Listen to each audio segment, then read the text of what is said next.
Hey guys, my first postnatal night shift and I'm knackered and it is like not even 12 o'clock, not even half the shift gone. Like, it's mad going from looking after one person to 6 people. The demands and the needs are so high, but this is so important and critical because postnatal care is to empower the woman to be able to go home confidently to look after herself and her baby.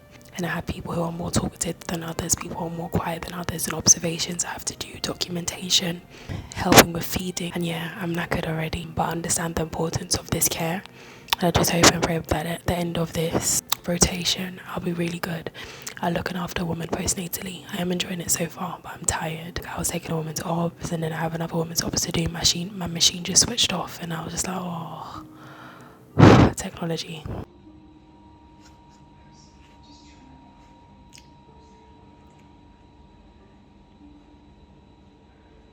Imagine, yeah, I was helping this woman with her feeding.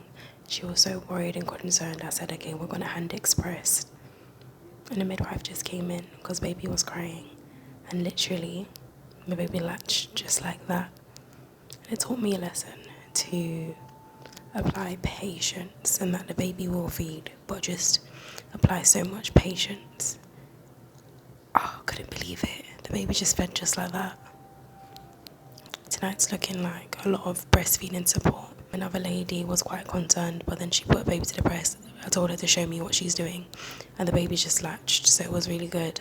But tonight is a lot of breastfeeding support and encouraging women. It is almost 1 o'clock and I'm exhausted. But I'm going to take my break around 4. I don't want to take an early break because I feel like I'm going to come back knackered. Guys, I've got this one woman who is just making my night. She's so nice. I'm like, how can one be so nice? The lady that I was speaking about in regards to feeding, just went to see her again, and like her gratitude, her love, it's just so nice. All the midwives are like eating now. Like, I didn't really bring food. All I've got is a pack of plantain chips that my mum gave me, and I just put in my bag just in case. But I've literally been surviving off hot chocolate this evening, and if you know me well, chocolate gives me spots, so already having one form from 2 cups of hot chocolate. Also guys, what I had done so far was like the postnatal checks on the women. So I spoke to my mentor about how I haven't been on the postnatal ward in a long time.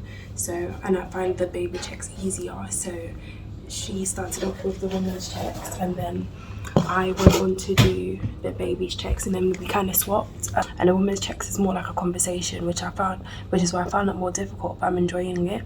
And I understand why to like palpate the uterus and check the bleeding and all of that stuff, but I'll be coming with it in another video explaining why all of that is important. But I've got a lot of ladies who have cesarean sections today. It's actually crazy.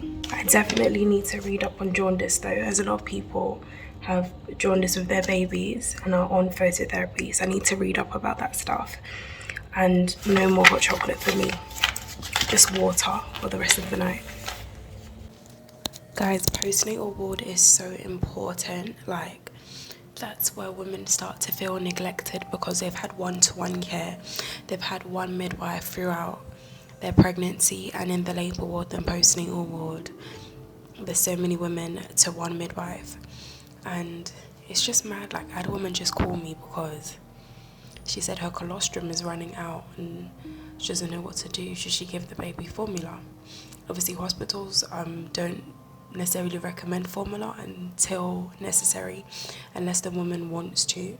But I said, your colostrum is not running out, and I just helped her with some massage, and then her colostrum was coming fine. They just need that encouragement and that empowerment to really know that they can do this. Like, she's tired and all these women are tired. It's hard. I always say that real life begins when the baby comes. I'm really enjoying this shift. Even though I'm knackered, it's helping me to really have that compassion for women and do my best to help, because that's what I'm here for. I can't be just saying I'm tired. I'm here to help them.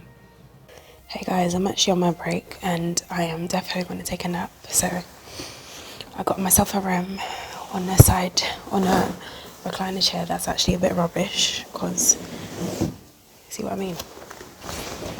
Let's try and do this. Yeah, I wanted to write in my pad. I normally write in my pad on my breaks, so that I'm not rushing to fry my pad at the end of the shift. But I'm gonna do it when I finish my break because I can't come and die. There's a beautiful bed right there as well, but I can't sleep on it. So yeah. Anyway, guys, good night. Godspeed. All of that. Guys, linking everything together is super interesting. A lady, I went to go and do her observations, and she was telling me how she's just sweating so much. I done her temperature was fine. And essentially, it brought back memories of some reading I've been doing and night sweats, which is quite common in ladies, in women after you have a baby. People don't talk about night sweats. Like, you've got colostrum, you've got milk, depending on what day you are in it, but she's got colostrum. And she's just sweating a lot because the state of her hormones in her body, and also her colostrum is actually leaking. So she's having night sweat. It's so interesting. As she's just had a baby, her levels of progesterone and estrogen have decreased, and her levels of prolactin have increased, and that's causing the night sweats. Basically, so prolactin has increased, and that's enabling her to have colostrum and to have for her milk to come in at the right time. Levels of progesterone and estrogen decreasing are causing the sweating, as the levels of those hormones were actually high in pregnancy. So her body's just getting used to that reduction in levels. So mad.